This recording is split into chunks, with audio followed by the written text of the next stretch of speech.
여러분 안녕하세요. 닥터조 자연치유TV의 조영식 원장입니다.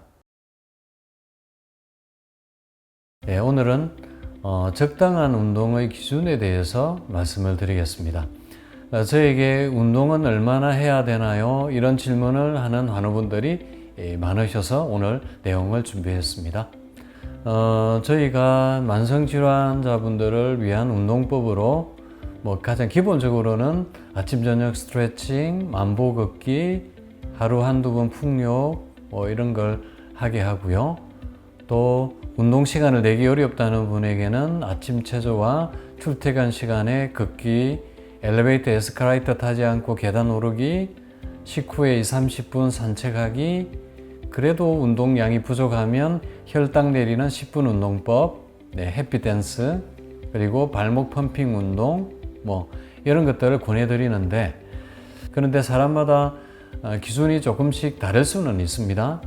먼저 운동 강도부터 말씀을 드리면요. 우리가 운동 강도를 1에서 10까지 보면 1은 휴식할 때입니다.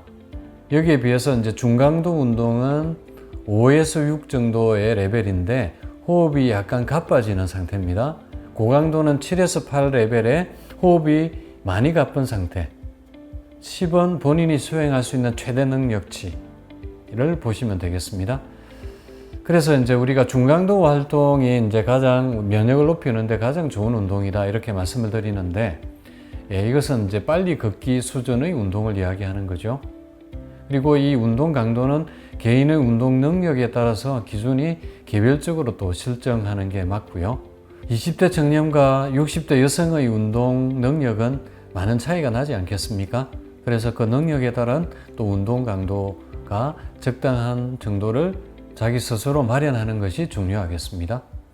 그래서 지금 표를 하나 보여드리면 이게 이제 성인의 유산소 신체 활동 강도별 자각 강도입니다.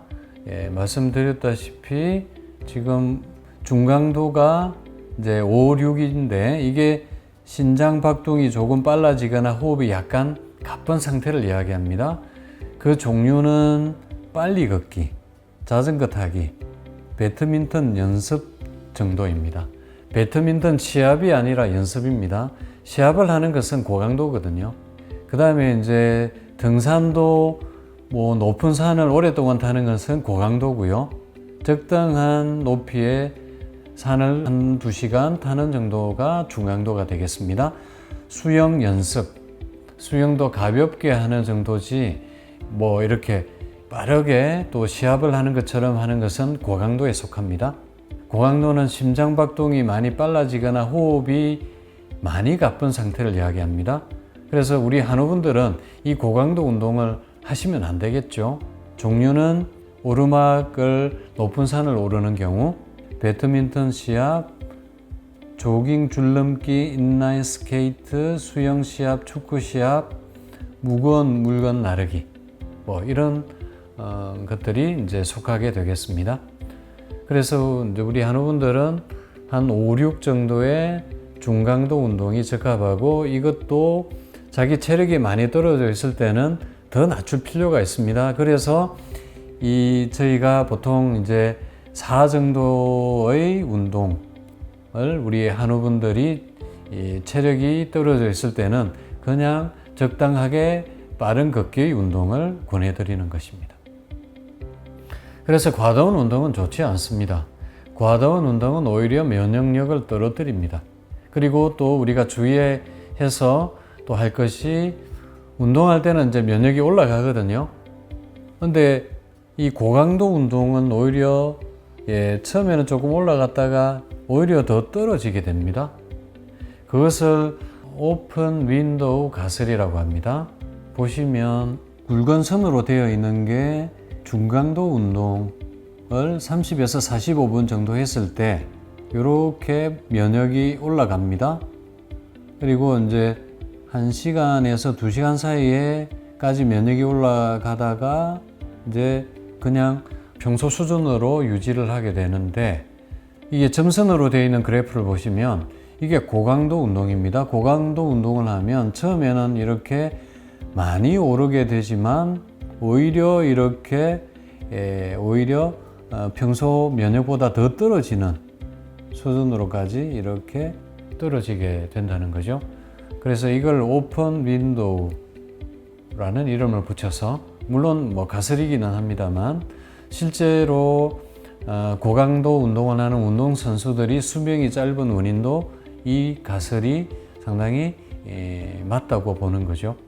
그리고 중요한 것은 이제 운동할 때 면역이 올라가는데 다시 저하되는 시기가 생긴다는 겁니다. 그럴 때는 잘 쉬어줘야 됩니다. 그래서 조금 피곤하다 싶으면 무조건 쉬셔야 됩니다. 그리고 보건복지부와 한국건강증진개발원에서 내놓은 생애 주기별 신체활동 실천 지침을 보면요, 이것은 뭐 일반인들 대상이죠. 일반인들은 중강도 이상의 유산소 운동을 일주일에 2시간 반 정도는 해야 된다. 근력 운동은 일주일에 2일 이상 하는 게 좋다. 뭐 이런 지침들이 있습니다. 제 종합적으로 이제 우리 한우분들의 운동 지침에 대해서 말씀을 드리면, 적당한 정도의 운동이 어느 정도인지 말씀을 드리는 겁니다. 첫 번째는 나에게 맞는 운동 강도와 양을 지킨다입니다. 체력이 떨어져 있는 분은 빠른 걷기보다는 적당한 속도의 걷기 운동 레벨로 보면 4 정도입니다. 그 정도가 적당하고요. 시간도 1시간이 적당한 분이 있고 2시간이 적당한 분이 있습니다. 내가 운동을 하고 났을 때 몸이 개운한 정도가 되어야지, 피곤한 정도가 되어서는 그거는 과한 걸로 되는 겁니다. 그래서 그 강도와 양을 잘 지켜서 하셔야 됩니다.